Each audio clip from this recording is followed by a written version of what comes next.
Hello, everybody. I know it has been a while, and I've been sitting here trying to wrap my head around all the changes, right? Personal and professional, but I am here.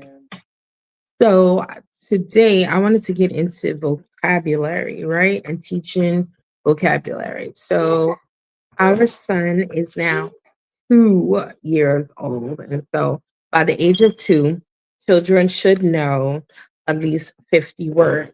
So this year, right now, he's currently 2.5. And just recently, the CDC had made some changes on exactly how many words a toddler should know. They reduced it severely, but I'm not promoting that. I think that it should go based on your child and their ability, how much you're able to work with them. When our son turned two, he knew over 65 words. Just right around over 65 words, right? That's the combination of talking to him, Miss Rachel, and different things. Sorry about the noise in the background, you guys. Um, but in any case, you work on it. And so before I was doing like he was able to do an hour, but now attention span has definitely shrunk down to about 20 minutes or so. But he actually did the vocabulary words today on his own. So anyway, let's get into it because I want to show you what I picked up from off of Amazon that you can buy as well. And if I was in the classroom, I would definitely use this device with my students. And I'm going to tell you about 5 ways you can use this to help with vocabulary if you get the set. Even if you don't get the set, that's fine. You could totally do this and use flashcard words or words that you put on index cards. I don't want anyone to feel like they're limited to this. There's plenty of downloadable words that can be done if you're doing anything under a thematic theme, like, oh, winter, animals, holidays. You can create pictures. That's actually another activity you can do with your child is create pictures together and then use those pictures that they create to infuse the learning that's necessary around whatever you're teaching, right? And so I am transferring over to doing more home stuff for homeschool parents, but the all parents can actually use this too. Okay. So it's so crazy because this device, right? It comes in there's multiple ones. So this is actually not just the only one. If you go on Amazon, there are a bunch of them. This one, it doesn't even have a real name on it other than saying card early education device. And I thought that was odd when I looked at it. I'm like, what? But anyway, it has two boxes on the inside. My son definitely just broke the box today this morning, literally. But we have two boxes, and in box one, it goes through animal, vehicle, daily necessities, food, vegetable, family, colors, shapes, different jobs, costumes, and natural.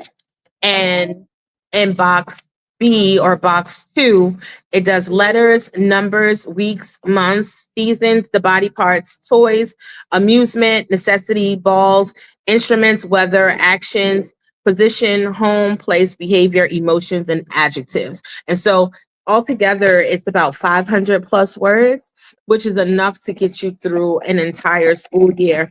And I'm going to actually say this from working with kids over the years.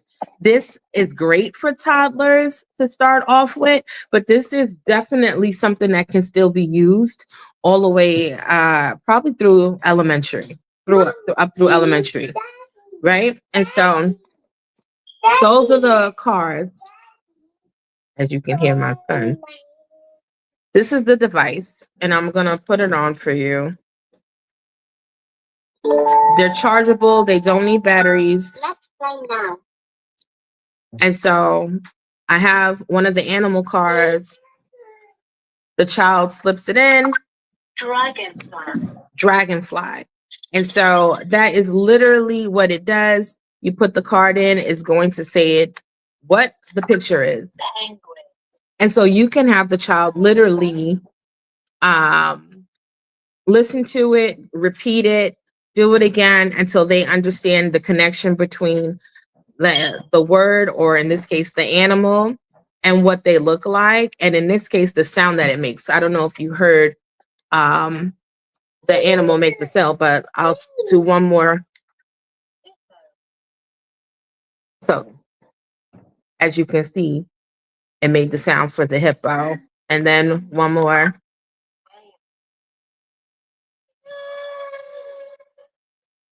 Right? So it's a pretty cool device. I like it. Would you like it now? Can't make this stuff up.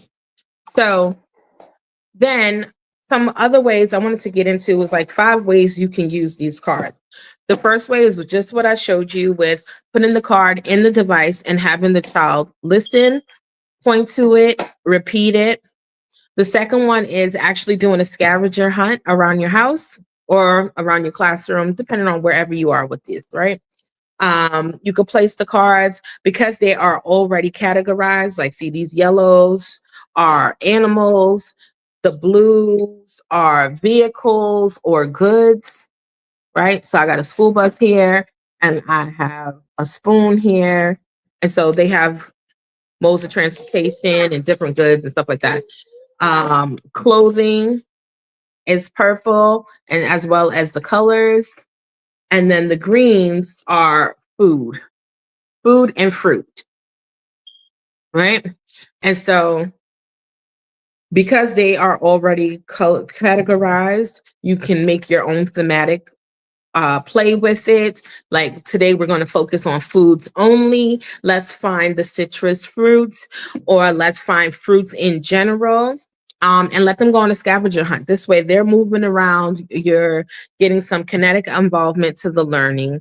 They're not stuck in one place. They can find the cards, bring them to you. You guys discuss what they are. After they find them, allow them to make a list. So what did we find, right? We're on a hunt for different fruits around the house.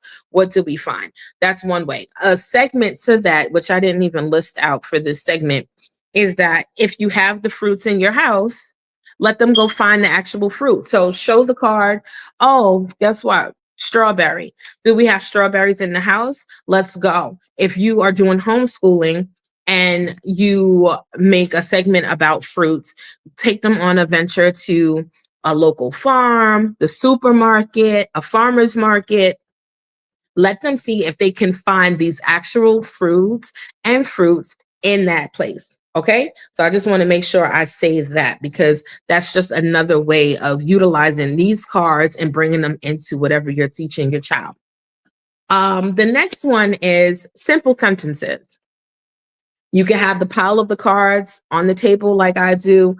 Let them pick one. As they pick one, let's make a sentence together. Um, I found a strawberry at the farm. I like to eat an orange once a day. You know, whatever it is, keep it simple because they're toddlers or this is early elementary, and you want to make sure that it's all tying in, right? And it's fun because guess what? It's random. And kids love random because they don't know, hey, what card am I going to get next? So if I was doing this, I'd probably put it in a box or a little baggie of some sort and allow them to rock out by discovering. If I was in the classroom, one person would be allowed to pick a picture.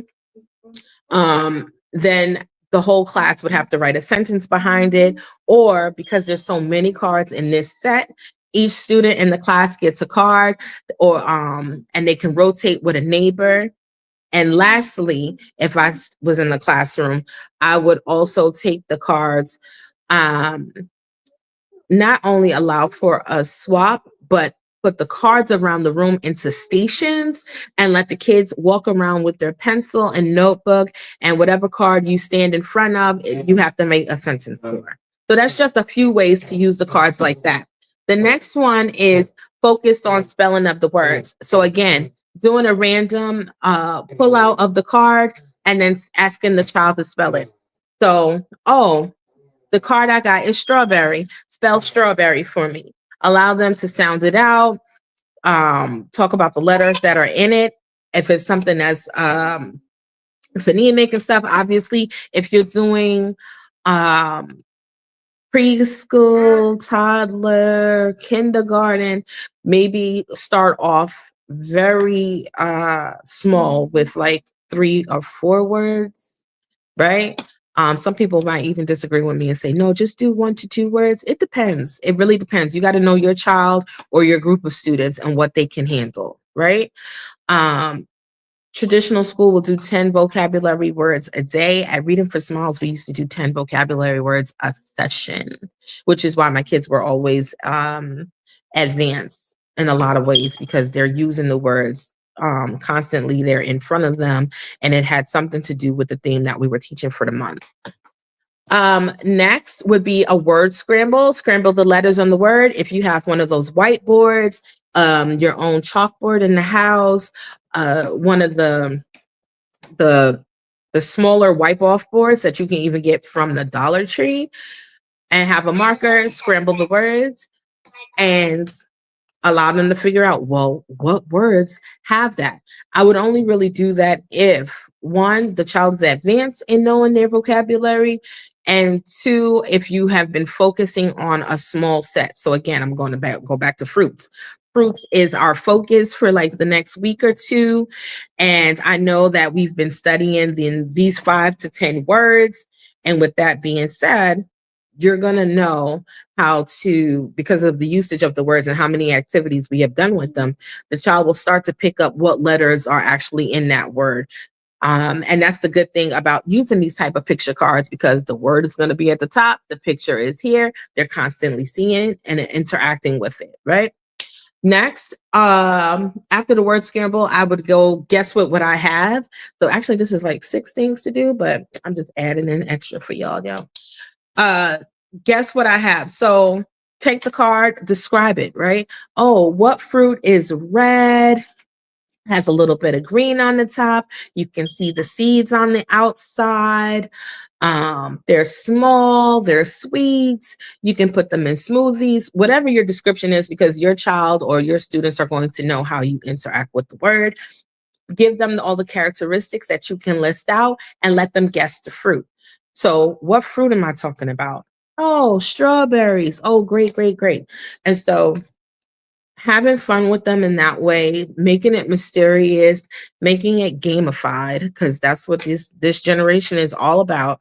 Um, it can help enhance their vocabulary and have fun with it too.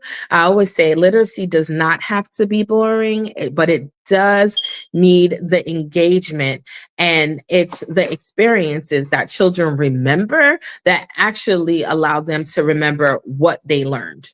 Right. So if they had a good experience with it, just think about your own schooling. If it was something that you hated to learn, oh, I hated biology, or I hated chemistry, I hated math. There's usually something that triggers of the why, right? Or the favorite. Oh, I loved science. I loved writing. I loved reading. I loved math. It was because there was some connections made and the student had a great experience around it. So when we're thinking about teaching, whether it's in school, homeschool, it's all about the experiences and that we create for the child. Well, that is it, you guys. I am going to close out with that. Again, I found this on Amazon. My son actually has 2 sets because the first device I actually paid more for, and him and his cousin was playing around and it broke.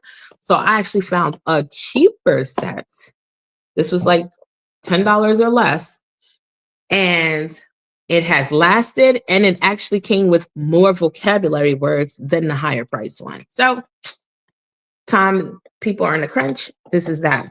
If you want to know more, you can always send out an email to support@readingforsmiles.org. I have been on downtime, but I am recuperating and slowly coming back. Feel free. We are also going to get into doing some on-demand classes and live classes virtually. We're no longer in person, and I think I have to do a separate video for that, but I wanted to just put that out there.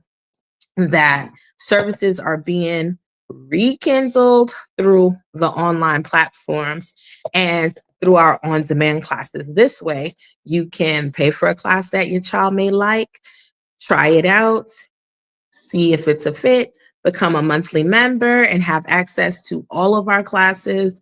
And we take it from there. And they'll be great because, well, I'll do another video for that. But the on demand classes are great because if you're on vacation, you're on the go, you're homeschooling, or you want to make sure that they're keeping up with their literacy just overall, you can log in, take a class, go through one of them.